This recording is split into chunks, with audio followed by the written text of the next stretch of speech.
I don't know what the hand motions are. Yeah, it was very weird. Guys, what is up? Welcome back to our Sunday morning FGS service. This time, it's not middle school and high school. It hasn't been that way for a few weeks. It's combined.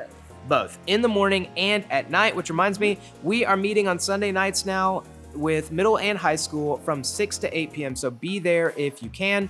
The content is kind of similar. So if you're watching in the morning, you may hear the same thing at night, just to be aware. First up today, we're going to do some announcements, and we are recapping. You're going to see a video in just a little bit of Discovery Island. So fun. Yeah, it was super fun to see those of you who were there. If you weren't there, for whatever reason, we missed you. We missed you dearly. It's fun riding the slides, doing the lazy river. Not so much swimming, but definitely flow riding. Yes. Saw a few of you fall. Yes. We saw you. Good. You think we didn't see you, but we saw you. But Discovery Island was awesome. Shout out to all the people who were there and who made it happen, who helped make it happen. So you're gonna see that video in just a little bit. Something that's coming up for our church as a whole, so your family could go to this thing too, is our FG Worship Night. This is the entire church getting together in Auditorium 1 on July 17th. Starting at 7 p.m. So you can find more info on the website about that. Yep. And for you high schoolers, we have a pool party coming up Wednesday, July 29th. Yes. Just, get your snorkeling gear. It's a small pool. Yeah. Snorkeling's key. We're going to keep social distancing, swim in the pool. We are not going to provide food this year, so we're asking that you bring your own dinner, snacks, drinks, whatever you want. So you're keeping that to yourself. Yeah. But it's from 7 to 9, and you can go register on our website, and you will get the address once you register. Also, Epic registrations open. Yes. Epic 2020. It's gonna be epic. Labor Day weekend. I've heard that before. It's gonna be epic. But it's Labor Day weekend, and early bird registration ends July 17th. So only like a week left. So make sure you get the best price available and register. What are you doing? Are you handing them? I was paying. Oh, okay. Oh, yeah. Thank you. Yep. I'm signed also, up. for you seniors, senior session is tonight. Make sure you're there from 9 to 10 p.m. We'll see you there. See ya. Hey, coming up, we've got a message from Matt. We've got that Discovery Island video that I mentioned earlier. We've got Nathan leading us in some musical worship. So maybe you want to stand on your feet in your living room or wherever you're watching for that. But right now, we are going to play a game, meaning me and Rachel and you guys. So tune in for that. Get your emojis ready. You're going to need them. All right, everybody, here is the game as promised called You Had One Job. Rachel, you ready? I'm ready. You've got one job. No idea what's going on. It's to play this game with me. Wow. And with those in the chat. So here is what you're trying to do. These people had one job. Try and guess if they are awesome or if they fail at your job. So it's kind of like a nailed it or failed it kind of thing. You're gonna have 5 seconds, you'll see in the videos, to choose which one you think happened. Did they fail? This little lady with her face on her hand, looks like me. It actually kind of does. You're not wrong there. Or did they do awesome, which kind of looks like our praise hands. Little praise hand. But these are awesome hands for our purposes. So you can use an emoji in the chat. That'd be really fun to see you spamming these emojis based on what you think. Or you can just type in like nailed it or failed it. How about that? Sound good, Rachel? Sounds great. All right, guys. So play along with us. Here's this lady. First up, kind of looks like she's at a post office. She's got one job that looks to be putting the mail in. Did she nail it or fail it? It's kind of quick. Failed it. You think she failed it? Yeah. Let's see. She's doing really good. Oh, man. She's really good at this job. Dang it. I thought she would drop the whole stack. Okay, so that's what failing would have looked like. She did really good. So she did not fail. Okay. She nailed it. 0 points for Rachel. Yeah, so if you got that right, let us know in the chat. I guess we can already see it. So keep a tally of your score. Let us know at the end. Somebody, we don't know who this is, but they're backing this truck up. They've got like what looks like a forklift in the back. I'm going to say awesome. You think it's awesome? So Rachel thinks that they nailed it. Oh no. This one's too easy. There it goes. They failed it, and the destruction of the forklift. Looked at like there's the dust or like explosion in there. Use that hand forehead emoji. Face palm. Massive forehead. All right, let's see this next one. Yeah, we're gonna do 2 more of these. It's a bunch of guys. I think they're all dudes. Hitting something with mallets. Let's see. Do you think they nailed it or failed it? I'm gonna say failed it. I think failure would look like accidentally hitting somebody. I know, I'm kind of scared. That'd be way too graphic. Go ahead and put in the chat. Wow. These guys just keep going. Whoa. They nailed it. I am not good at this game, Dallas. That's just teamwork. Have you gotten them all wrong? Yep. All right, one more. We're here for this, Rachel. Okay, here's one with a big, some sort of tractor. Okay. And it looks like they are trying to pull this thing upright. It's tipped over. This wooden thing? They're just trying to pull the tractor up. Did they nail it or fail it? I'm going to say fail it on this one. They've got one job, Rachel. You think these people don't know what they're doing? This is they get paid to do this, apparently. They're getting it up. Oh. Wow. Wait. And this is where things go terribly wrong, Rachel. You could say this is where it went So I got that downhill. right. No. They failed it? No, they failed. Didn't I say failed? That tractor is gone Wait, now I can't and remember. crashing. Did I say failed? No, you said that they nailed it. What? Wait, no, you did say failed. I don't know. We'll have to check back the video evidence. Hey, let us know in the chat how many you got correct out of the 4 that we showed. If you want to play this with your friends, just go back and view this video. I love how it just went right down the hill. Well, wonder who stopped that. That's a facepalm. That's what we call that in the biz, folks. All right, thanks Rachel's for playing. You had one job. Next up is job. Nathan leading us in some worship. So stand up on your feet, sing alone in your house, or with someone else, and enjoy. Hey guys, this week Matt is going to take us through another week in our summer series of Disciple, and we're going to be looking more at what it looks like to live life with Jesus. So as we get ready to hear from God's word, let us be thankful for the sacrifice that Jesus made. He came here and lived in our mess. It's through his life, his death, and his resurrection that we have received undeserved grace, forgiveness, and freedom from the penalty of sin. So as we get ready to hear from God's word, let's sing in gratitude and be thankful for the great love that he has loved us with.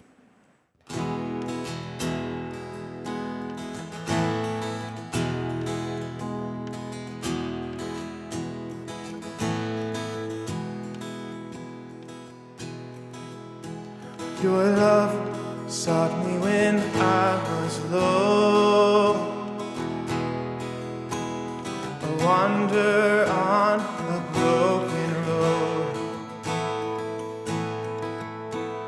The shame shackled my heart and doubt. I was lost in sin, but you brought me out.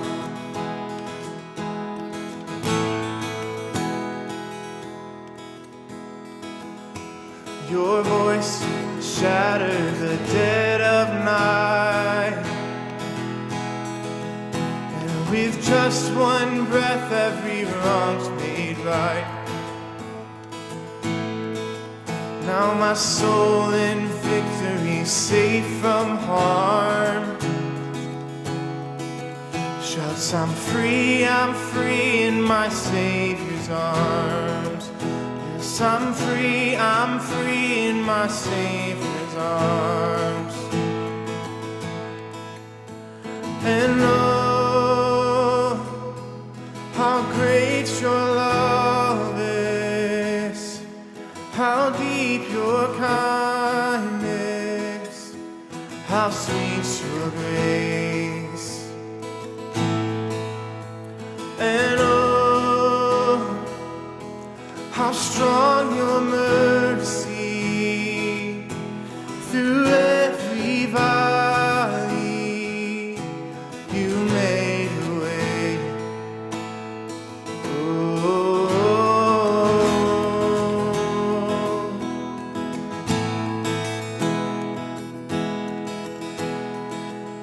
and you came down to a fallen earth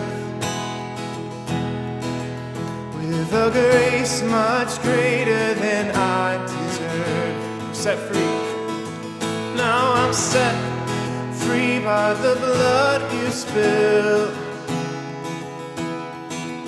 From the cross you saw me and loved me still. From the cross you saw me and loved me still. And oh, how great your love is, how deep how sweet your grace.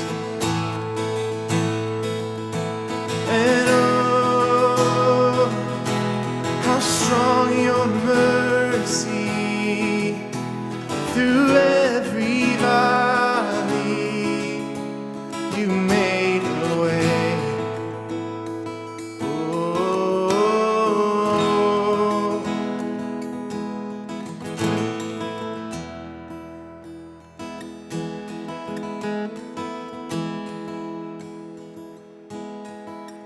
we believe that our God is alive and our hearts are free. We believe King Jesus, He is alive indeed. We believe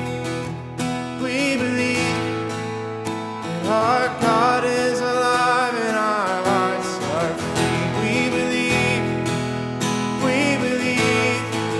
in King Jesus, He is alive indeed. King Jesus, He is alive indeed. And oh, how great your love is, how deep your kindness, how sweet your grace. And oh, how strong your mercy through every valley. You made a way. Oh,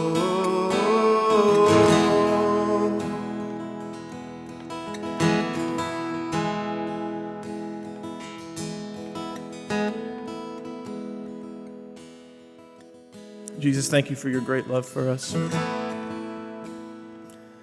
That you would come down from heaven, live with us, and die in our place. We don't deserve anything that you've done for us, anything that you've given us. We ask that our lives would be lived in gratitude and thankfulness of that, of your sacrifice.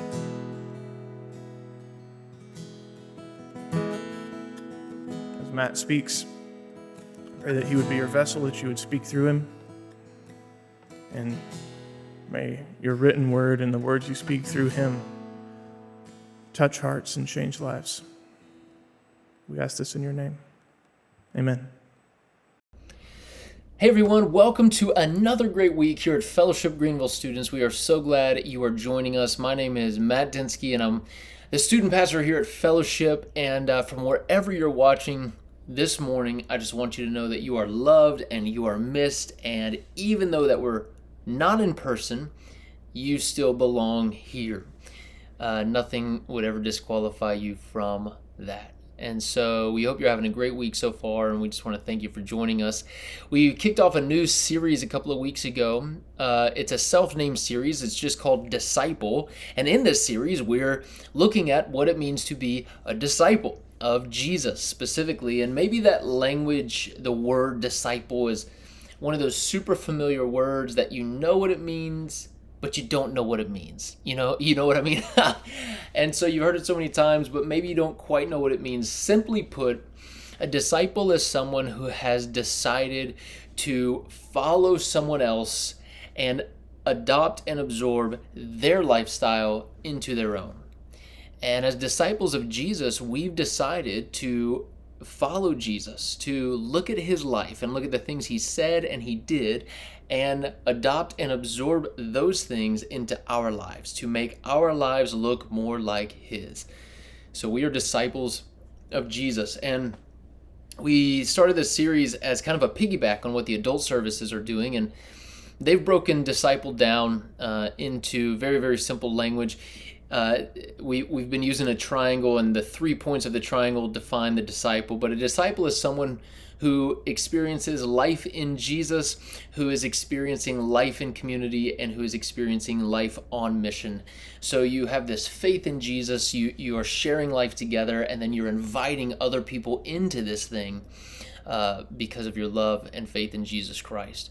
And so, the concept of being a disciple is something I'm so passionate about. I didn't grow up with Jesus. I didn't grow up in the church. I was introduced to him late in life.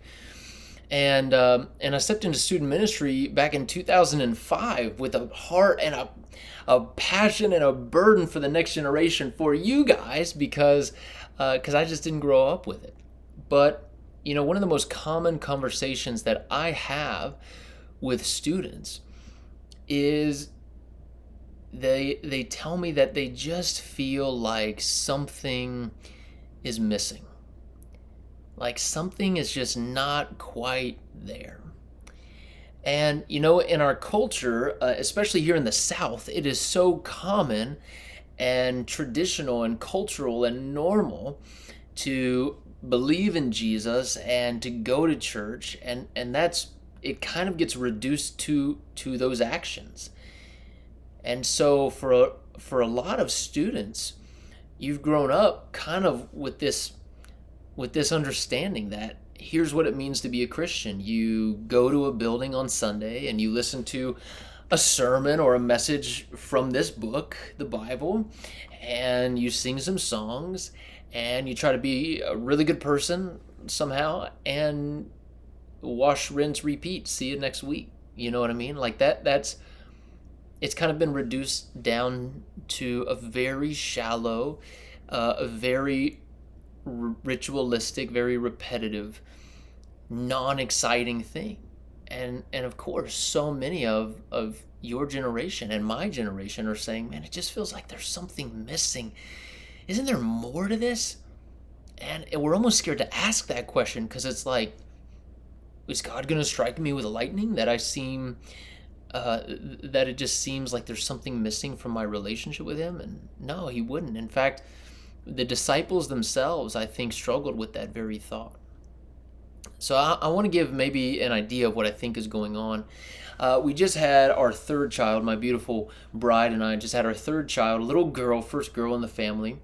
And so, one of the common toys that we have for our kids is like, you have certain shaped objects, and then you have a box with holes in it, and you have to put these shapes and match them up to these holes, right? So you might have like a square peg, and the child has to find the square hole. You might have a round peg, and they have to find the round hole. You might have like a star-shaped little peg, and they have to fit it in the star hole. And the idea is to teach them just some basic skills and be able to recognize shapes and just some engineering skills of like, this square does not fit in this circle or this star. I've got to match it up to the specific shape. But imagine if we had that toy and it had a circular hole, a square hole, and a star hole. Imagine if we had that toy and all we gave them was a square peg. And they would play with it, and they would try to put the square peg in the round hole, and it wouldn't work, and they would try to put the square peg in the star hole, and it wouldn't work, and then they'd try to put the square peg in the square hole, and it works, and they're like, whoa, I did it, and it's exciting for a minute. But you can't help but wonder, but like, what about these other shapes here? You don't have anything there? Like, you don't have a star peg for me or a circle peg for me? You only have the square peg? It just like, there's something going on. I'm able to put the square peg in the square hole, but it just seems like something's missing. This isn't that fun. In fact, the box makes it seem like it's going to be way fun, because you see all these shapes and you're going to get to plug them in, and then you give me the game, and it's just this one peg fits that one hole. It's like, that gets old after a while. And I feel like we've done something like that with Jesus over the years, where we've taken this magnificent, amazing thing, God in the flesh, a real person who lived in history, who said things and did things that eventually got him murdered, and he rose from the dead, he defeated death, he came back to life. This is a real event in a real timeline in history, and we're claiming this is true, and we believe this happened, and we're giving our whole lives to this man and these things, and this is our faith. And you get this picture and just like, wow. And then you kind of get into it, and it's like, we go to a building on Sundays and we hear something we may or may not understand from this book, and we sing some songs and we try to be good, whatever that means, and then we come back next week. And if we're honest, it just doesn't seem like our life is that affected by Jesus. And I think it's because we've reduced the idea of being his disciple down to, yeah, I know there are multiple options. I know there's a circle hole and a star hole and a triangle hole and a oval hole and a half circle hole. I know all that, but here's a square peg. Have fun with that one thing. Like, please hear me. Going to church and singing and reading the word, studying the word, and joining together with other believers, those are very important things when understood in the right context. But those things in and of themselves is not all that there is to following Jesus. And I think your generation has got this bad taste in their mouth because it's like, is this it? And I want to say, no, it's not it. There's so much more to it. There's so much more beauty and richness and amazing things to it than that. So what does it mean to be a disciple, truly a disciple? My mind was going so many places as I thought about this sermon, this idea, and truly there are so many. I immediately went to Luke chapter 9, verse 23, one of the most beautiful verses, I think. Jesus says, if anyone would come after me, if anyone wants to follow me, in other words, if anyone wants to be my disciple, you've got to deny yourself, take up your cross daily, and follow me. Like, those are the parameters of what it means to be a disciple. That's not the exhaustive list. It's not everything, but there's some things. But, I mean, simply translated, Jesus is saying, hey, listen, if you want to follow me, and I don't mean the trendy way, I don't mean the cultural way, I don't mean in name only, but never living it. I mean, if you truly want to be my disciple, you've got to deny yourself. And here's what that means. It basically means you're putting your agenda in the back seat and you're letting God's agenda drive the car. That you are submitting yourself to the will of God. That you're basically saying, God, I love you, I trust you, you're in charge. My plans, my life is now your plans and the life you want for me. And see, already there, we're confronted with this idea that because here in America, it's so easy to be like, well, I have my plans and my dreams, and I just want to add Jesus into this thing. And it's like, no. Jesus gets to decide those things now. Because by denying yourself, you've surrendered to him. You're submitting to the will of God. Jesus says, deny yourself, take up your cross daily. Well, what does that mean? Does that mean wear a cross necklace? No. Does that mean get a big old piece of lumber, like haul it around daily? No.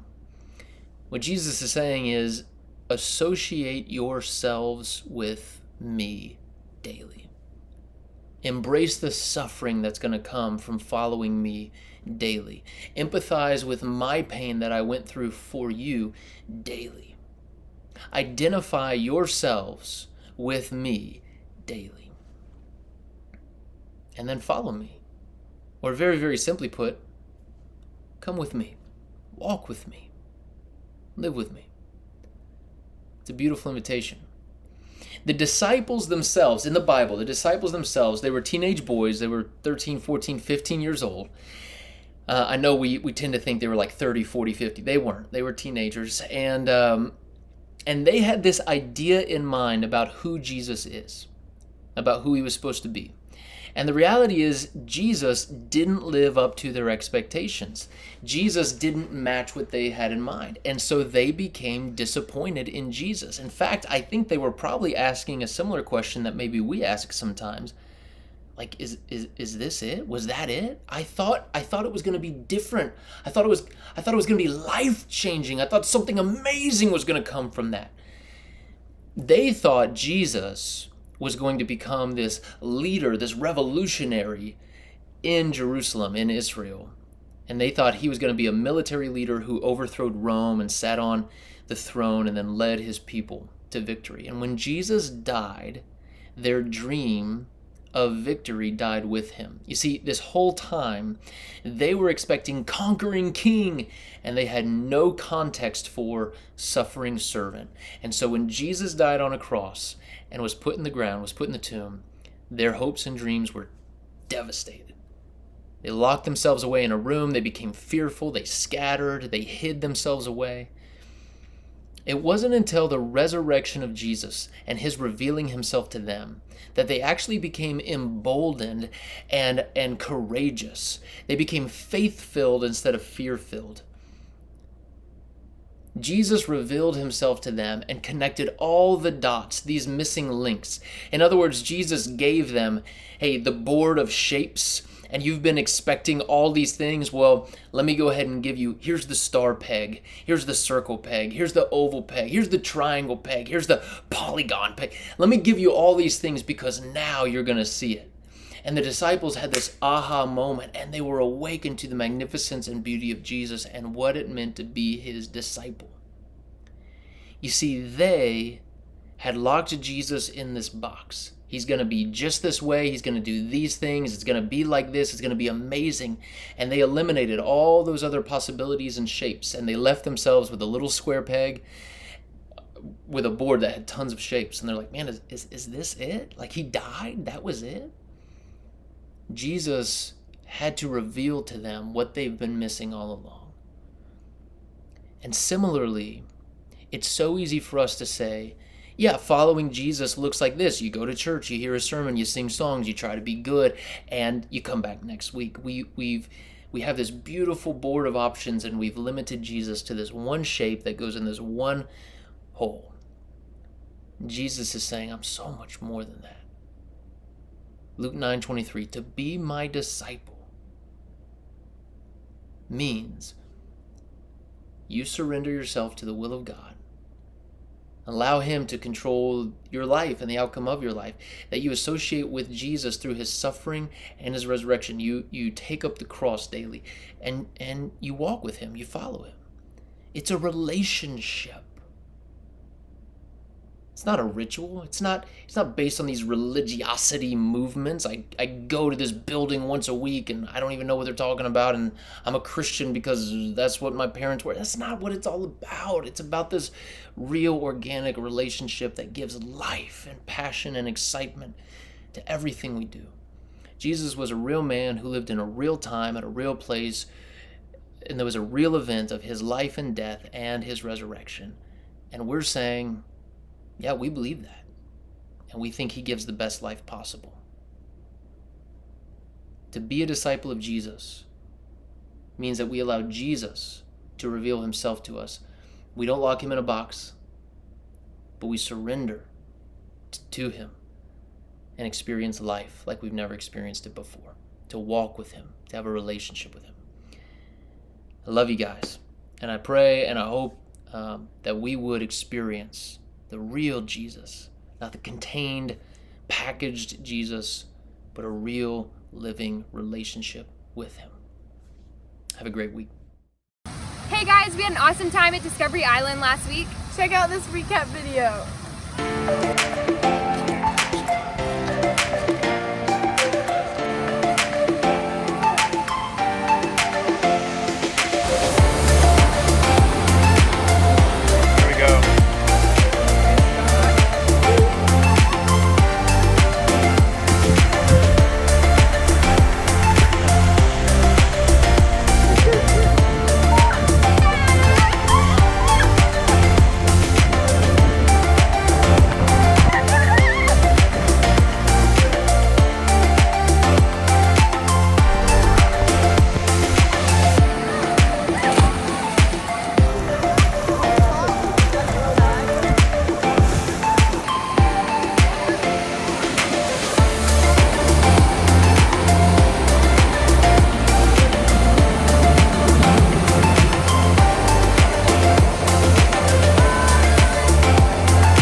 Thanks so much, everyone, for joining us this morning. We hope you have a fantastic week. You can go watch the FG service right now at 11 a.m. And if you're coming tonight, we will see you then. And we do have senior sessions from 9 to 10 p.m. tonight if you are a senior. That's right. So, See you then. Bye. Bye, guys.